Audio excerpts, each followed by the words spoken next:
Hello guys, स्वागत है आप सभी का आपके अपने YouTube channel as smart classes में। आज के इस वीडियो में हम साइकोलॉजी की सीरीज़ को आगे बढ़ाते हुए नेक्स्ट टॉपिक स्मृति और विस्मृति कंप्लीट करेंगे। सभी टीचिंग एग्जाम्स में इस टॉपिक से एक या दो क्वेश्चन अवश्य आते हैं, तो वीडियो को लास्ट तक जरूर देखिएगा। वीडियो पसंद आए तो वीडियो को लाइक करें और ज़्यादा से ज़्यादा शेयर करें। जिसने भी चैनल को सब्सक्राइब ना किया हो कर लीजिए और साथ ही बेल आइकन को भी प्रेस कर लीजिए ताकि नेक्स्ट वीडियो की अपडेट आपको टाइम पर मिलती रहे।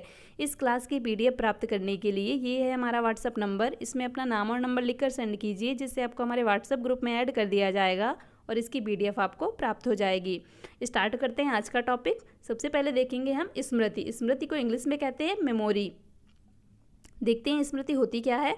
प्राचीन मनोवैज्ञानिक स्मृति को मन की एक शक्ति मानते थे जिसे अभ्यास के द्वारा सुधारा जा सकता है, किंतु आधुनिक मनोवैज्ञानिक स्मृति को शक्ति न मानकर मानसिक प्रक्रिया के रूप में स्वीकार करते हैं। क्या होता है कि प्राचीन जो मनोवैज्ञानिक थे, पहले के मनोवैज्ञानिक, वह स्मृति को मन की शक्ति मानते थे और आधुनिक क्या मानते हैं? स्मृति को मानसिक प्रक्रिया मानते हैं। प्राचीन मानते थे कि अभ्यास, जितना ज़्यादा अभ्यास करेंगे उतना ही ज़्यादा वो स्मृति अच्छी बनी रहेगी, मतलब कोई चीज़ अच्छे से याद रहेगी।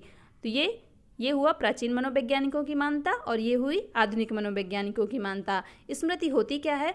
देखिए, जब बच्चे का जन्म होता है, संसार में उसका जब जन्म होता है, वैसे ही कुछ ना कुछ सीखने लगता है, वह सीखने की प्रक्रिया उसकी प्रारंभ हो जाती है। तो यह जो सीखना होता है ये तभी सार्थक होता है जब वह उसको याद रखे। अगर उसने कोई चीज़ सीखा और भूल गया तो उस सीखने का कोई मतलब ही नहीं होगा। तो अगर उसने कोई चीज़ सीखा और वो चीज़ उसको याद रही तो उस सीखने का मतलब होता है और यही याद रखना ही कहलाता है स्मृति। आगे देखेंगे स्मृति की परिभाषाएं। कुछ मनोवैज्ञानिकों की अलग अलग परिभाषाएं हैं। जैसे फर्स्ट परिभाषा है वुडवर्थ की। वुडवर्थ ने स्मृति के विषय में क्या कहा है? पूर्व में सीखी गई बातों को स्मरण रखना ही स्मृति है। पूर्व मतलब पहले कभी सीखी गई बातों को अगर वर्तमान में कभी आवश्यकता पड़ने पर या याद करना चाहें हम उसको, तो स्मरण रखना, याद रखना ही कहलाता है स्मृति। नेक्स्ट परिभाषा है मैकडुगल की। इन्होंने क्या कहा है?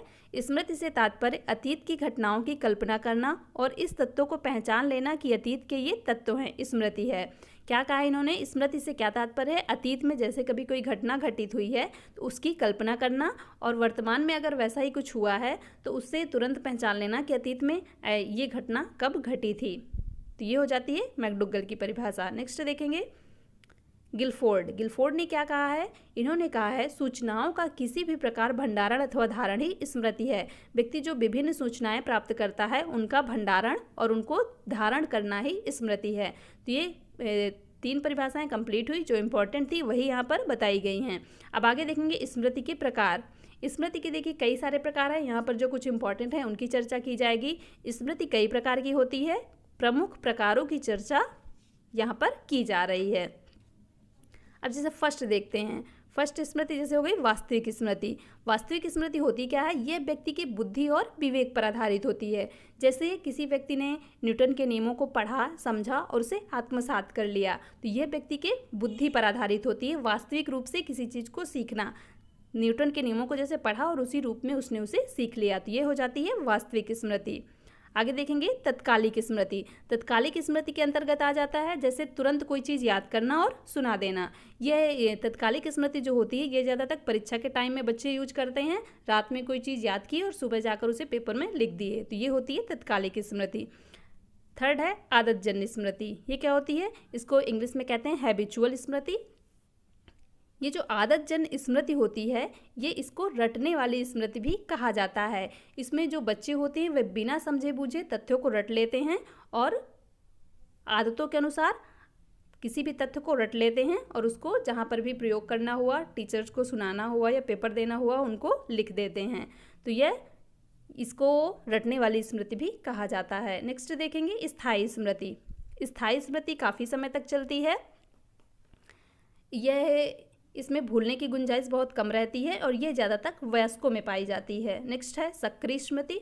सक्रिय स्मृति क्या होती है? जब व्यक्ति जानबूझकर कुछ तथ्यों को धारण करता है और उनकी पुनर्स्मृति आवश्यकता पड़ने पर प्रयास के साथ करता है। आगे बताएंगे पुनर्स्मृति मतलब किसी चीज़ को पुनः याद करना। तो जब व्यक्ति जानबूझकर किसी तथ्य को धारण करेगा और जब उसकी पुनर्स्मृति करना चाहेगा तो वह उसको आसानी से याद कर लेगा। तो यहाँ पर ये हो जाती है सक्रिय स्मृति। आगे देखेंगे निष्क्रिय स्मृति। ये क्या होती है? व्यक्ति के मस्तिष्क में व्यक्ति बहुत कुछ सीखता है, तो कुछ ऐसी भी तथ्य या चीज़ें होती हैं उसके दिमाग में जो निष्क्रिय रूप से पड़े रहते हैं, उनका कोई काम नहीं रहता, और अगर वह प्रयास करता है तो पुनर्स्मृति में उनको ले आता है। तो ये निष्क्रिय स्मृति होती हैं जिनको उसको याद करने की कोई आवश्यकता नहीं होती है। नेक्स्ट है इंद्रिय अनुभव स्मृति। इसमें क्या आता है, इसमें जैसे व्यक्ति की ज्ञानेंद्रियां होती हैं, आँख, कान, नाक, तो ये जो ज्ञानेंद्रियां होती हैं इसमें भिन्न भिन्न प्रकार की अनुभूतियों को ये मस्तिष्क में ले जाती हैं। तो कुछ स्मृतियाँ इंद्रिय अनुभव स्मृति होती हैं, जैसे नींबू को देखा तो उसमें जिह्वा को स्वाद आया कि ये खट्टा होता है, तो ये आ जाती हैं इंद्रिय अनुभव स्मृति। किसी चीज़ को देखने से समझ में आ जाता है, इंद्रियां उसका महसूस करने लगती हैं कि ये ऐसी होगी। आगे देखेंगे, नेक्स्ट है व्यक्तिक स्मृति। व्यक्तिक स्मृति क्या होती है, इसमें इसका संबंध व्यक्ति के स्वयं के अनुभवों से होता है। व्यक्ति के जीवन में बहुत सारी संकटपूर्ण परिस्थितियाँ आती रहती हैं, तो वह उनको मतलब अपने आप में उनको याद करता है और उनकी पुनर्स्मृति करता है, तो ये व्यक्तिक स्मृति होती हैं। व्यक्ति अपने ही जीवन की घटनाओं को इसमें याद करता रहता है। नेक्स्ट है अवैक्तिक स्मृति। इसमें क्या होता है कि व्यक्ति अपने जीवन की नहीं बल्कि बाहरी चीज़ों बाहरी वस्तुओं से संबंधित ये अवैक्तिक स्मृति होती है। इसमें व्यक्ति के जो अनुभव क्षेत्र होते हैं वे प्रत्यक्ष रूप से नहीं होते हैं, बल्कि वह दूसरों के बारे में सोचता रहता है। ये हो जाती है अवैक्तिक स्मृति। 2 बार टाइप है, एक बार काट दीजिए। नेक्स्ट है शारीरिक स्मृति।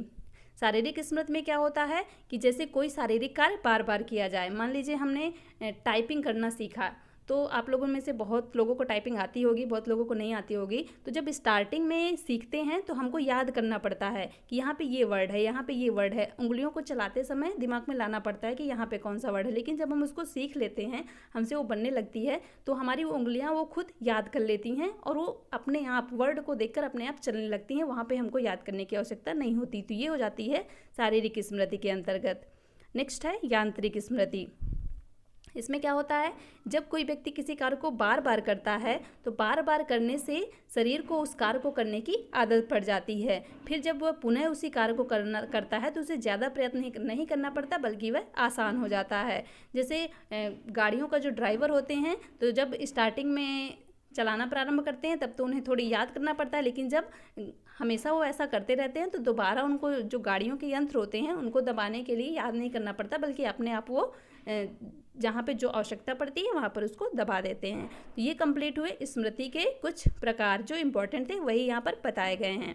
अब आगे देखेंगे स्मृति के अंग या आधार। इम्पोर्टेंट है, अच्छे से समझिएगा इसको। स्मृति के 4 अंग हैं, कौन कौन से? सीखना, धारणा, पुनर्स्मृति, प्रत्यभिज्ञान या पहचानना।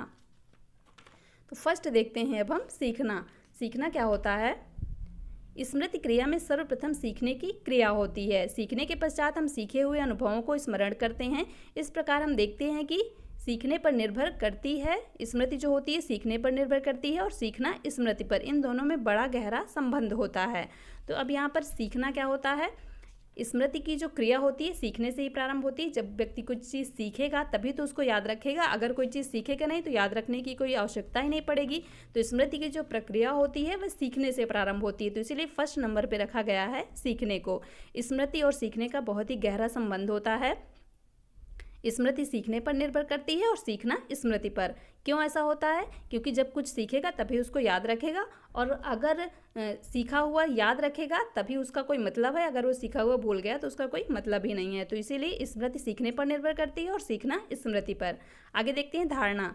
सीखने के बाद व्यक्ति उस विषय वस्तु के संबंध में अपने दिमाग में एक धारणा बनाता है। जैसे देखते हैं, सीखने के बाद स्मृति में धारणा की क्रिया शुरू होती है। जब प्राणी कुछ सीखता है तो प्राणी उस वस्तु के बारे में अपने तंत्रिका तंत्र में कुछ चिन्ह बनाता है, यही धारणा है। सीखना तो फर्स्ट नंबर हो गया सीखना। सीखने के बाद प्राणी जो कुछ भी सीखेगा उसके विषय में अपने दिमाग में कुछ धारणा बनाएगा, तो वही होती है धारणा। ये चिन्ह पहले की बातों को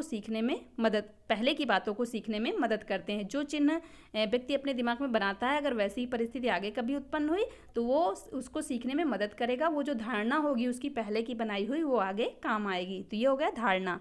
नेक्स्ट देखेंगे पुनर्स्मृति। पुनर्स्मृति मतलब पुनः याद में लाना। देखते हैं क्या होता है।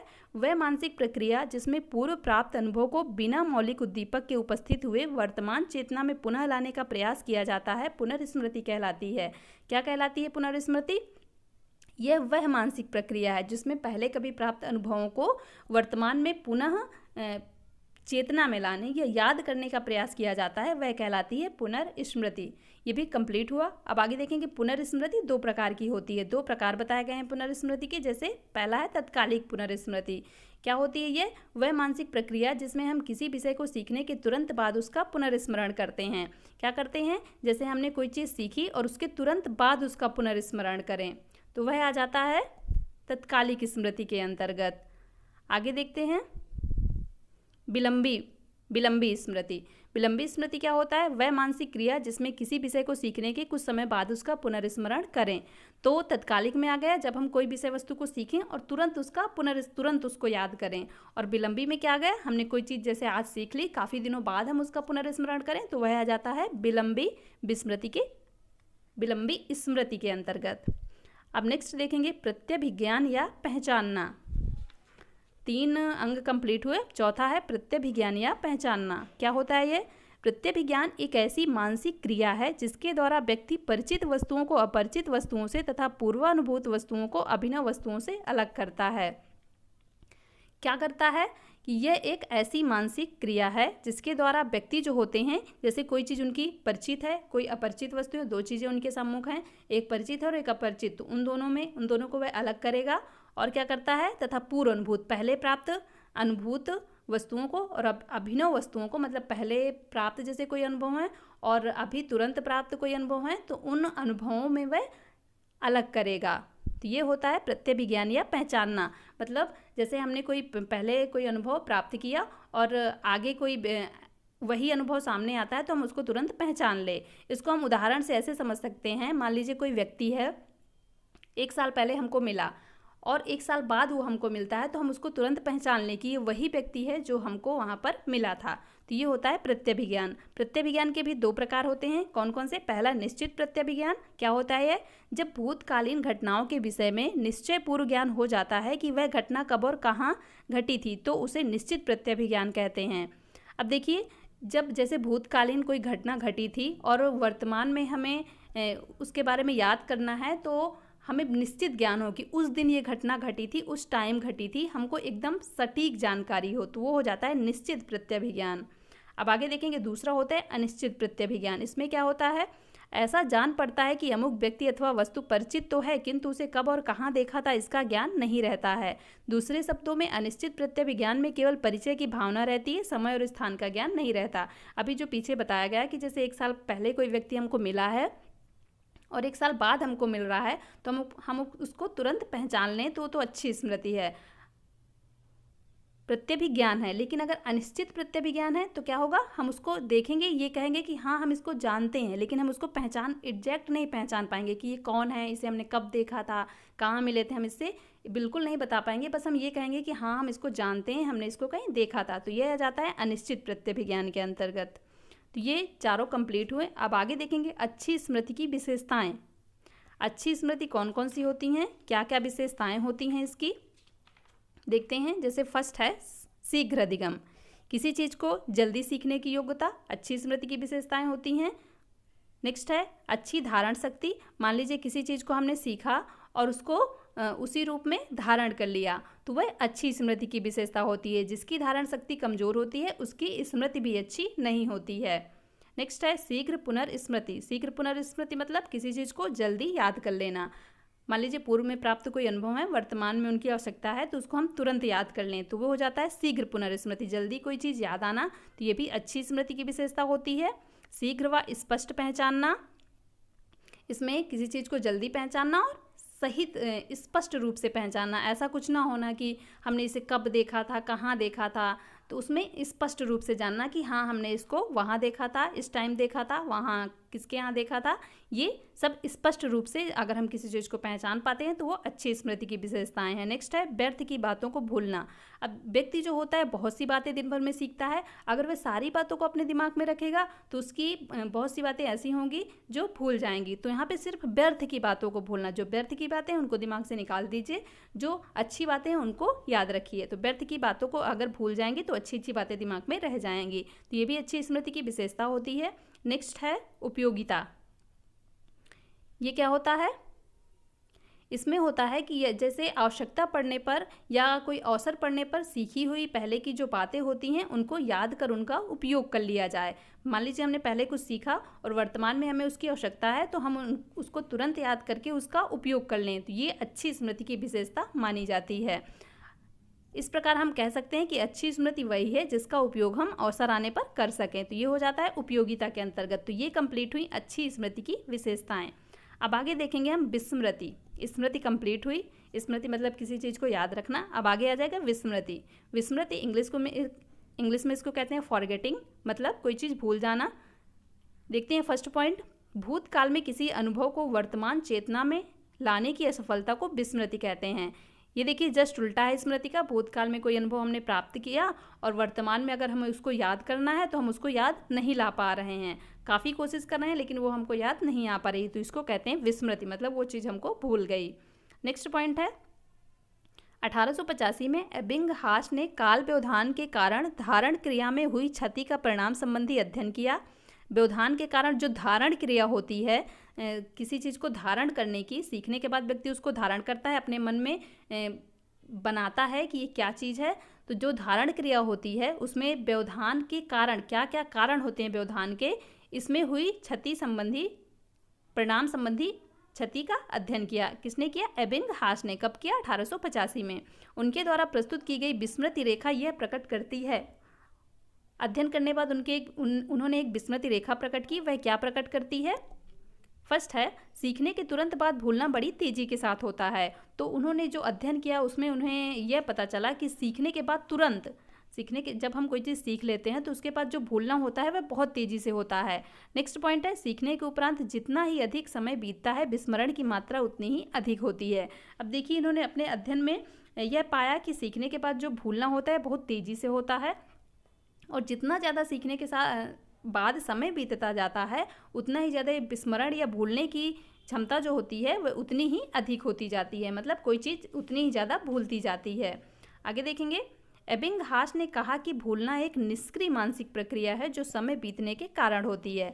अब एबिंगहास क्या मानते हैं कि यह एक निष्क्रिय मानसिक प्रक्रिया है जो किसके कारण होती है? जितना ज़्यादा समय बीतता जाएगा उतनी ज़्यादा वह भूलती जाएगी।